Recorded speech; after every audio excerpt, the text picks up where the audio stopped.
ายดีปีใหม่ลาวเบิ่งขบวนแห่น้ำกันเนาะพี่น้องเนาะเบิ่งขบวนแห่น้ำกันเด้อ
1 2 3 4 1 2 3 4 5 6 7 8 9ทดสอบ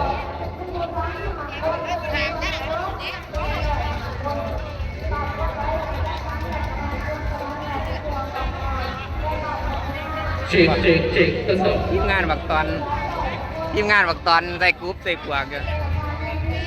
สู้งานบักตอน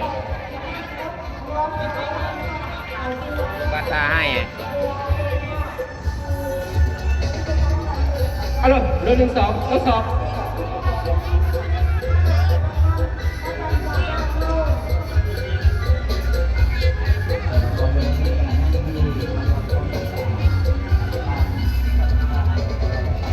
นี่คือกระบวนแห่นางสังขารเลยพี่น้องเด้อนางสังขารปีใหม่ลาวเฮาเนาะพี่น้องบรรยากาศก็ถือว่าคึกคืนได้พี่น้องคนหลายพี่น้องเอ้ยบรรยากาศก็ฟดฟืดม่วนซื่นพี่น้องกับมีหลายขบวนแห่เนาะพี่น้องเนาะม่วนหลายอยู่ที่ปากเซ่พี่น้องสุดยอดหลายปีนี้แต่ว่าอากาศอบอ้าวแห้งพี่น้องอากาศร้อนหลายพี่น้องแต่ว่านางสาวเพิ่นก็บ่หวั่นกลัวต่ออากาศร้อนเนาะพี่น้องเนาะถือว่าศรัทธาญาติโยมเพิ่นก็ มีการแห่นางสังขารมาจากนครสำนักงานนครปักเซเนาะพี่น้องเนาะเข้ามาที่วัดหลวงเด้อพี่น้องเด้อตอนนี้มาฮอดหน้าวัดหลวงแล้วพี่น้อง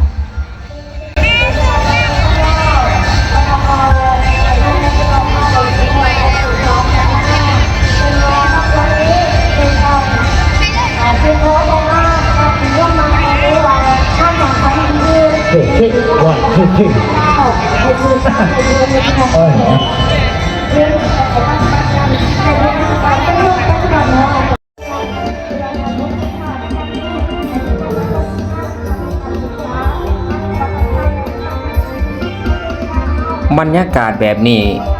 ในทุกๆปีเพิ่นก็สิพากันเฮ็ดเนาะพี่น้องเนาะถือว่าสืบไว้ตาว่าห้อยปูเนาะพี่น้องเนาะเฮ็ดทุกปีเด้อพี่น้องเด้อบ่ได้ขาดเนาะพี่น้องโดยเฉพาะนะแม่นแห่เทียนเข้าพรรษาก็เฮ็ดเนาะพี่น้องเนาะ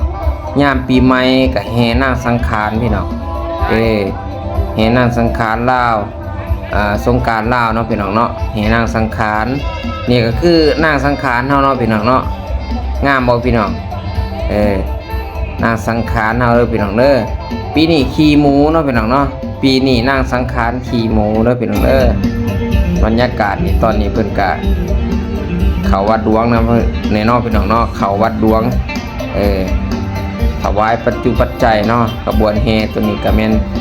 คึกคืนหลายพี่น้องม่วนซื่นหลายผู้หลายคนก็หลายภาคส่วนเขามาร่วมกันเนาะพี่น้องเนาะผู้เฒ่าผู้แก่สารวัตรแนวโฮบแนวบ่ซนเนาะถือว่ามีหลายภาคส่วนเขามาร่วม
อันนี้ก็แม่นเครื่องเสพหรือว่าขบวนแห่ของวัด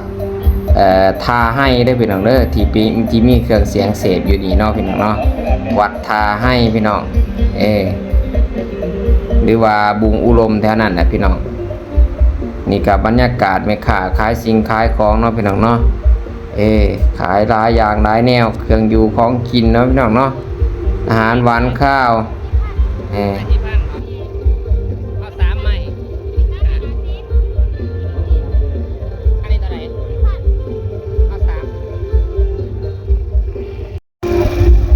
อุดหนุนซอยแม่ค้าเพิ่นก่อนพี่น้องอุดหนุนซอยแม่ค้าเพิ่นจักหน่อยเนาะพี่น้องเนาะแต่เฮาสิถ่ายบรรยากาศในงานหรือว่าในวัดให้เบิ่งอีกเนาะพี่น้องเนาะบรรยากาศภายในวัดจะเป็นแนวใดเนาะอันนี้ก็เขาเจ้าขายน้ำอบน้ำหอมแน่เนาะพี่น้องเนาะเพื่อโฮดสงน้ำพระเนาะพี่น้องเนาะเพื่อโฮดสงพระว่าซั่นซะเนาะพี่น้องบรรยากาศก็ถือว่าคือคืนแล้วพี่น้องตามหีดของประเพณีปีใหม่ลาวก็แม่นว่าสงน้ำพระเนาะพี่น้องเนาะนี่บรรยากาศภายในวัดเด้อพี่น้องเด้อภายในวัดเนาะหลานในเนาะพี่น้องเนาะศรัทธาญาติโยมหลายคนแห่งพี่น้องมาสงน้ำพระเนาะพี่น้องเนาะต่างประเทศก็ให้ความสนใจพี่น้องเพิ่นก็เรียนรู้วัฒนธรรมลาวเนาะว่าโอ้เพิ่น คนหลายจังซี่มาส่งน้ำผ้าจังซี่เพิ่นก็อยากเห็นเนาะอยากเห็นอยากเรียนรู้เพิ่นก็ได้ส่งน้ำผ้าน้ำเนาะบางคนก็ถ่ายรูปว่าซั่นเนาะถ่ายไว้บรรยากาศในงานเนาะอันนั้นคือคนต่างประเทศเนาะพี่น้องเพิ่นได้มาเที่ยวลาวแล้วเห็นบรรยากาศแบบนี้ซึ่งบ้านเพิ่นก็อาจสิบ่มีเนาะพี่น้องเนาะ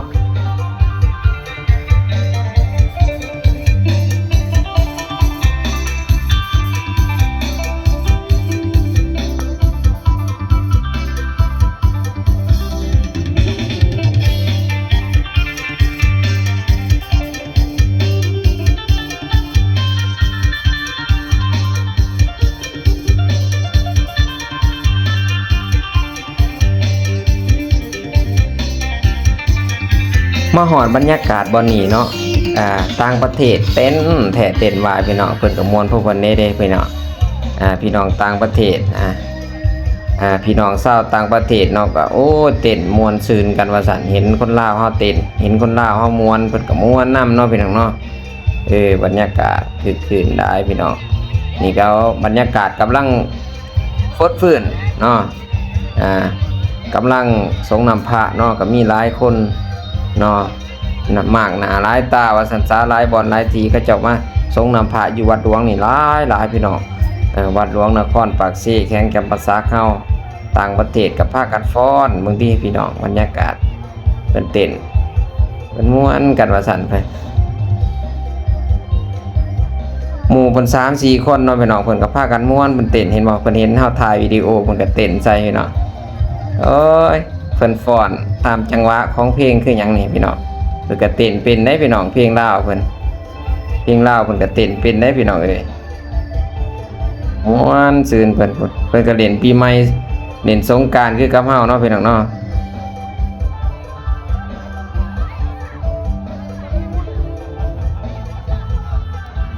สำหรับบรรยากาศการสงน้ำพระบ่าวร้อนก็สิถ่ายให้เบิ่งคร่าวๆประมาณนี้เนาะพี่น้องเนาะ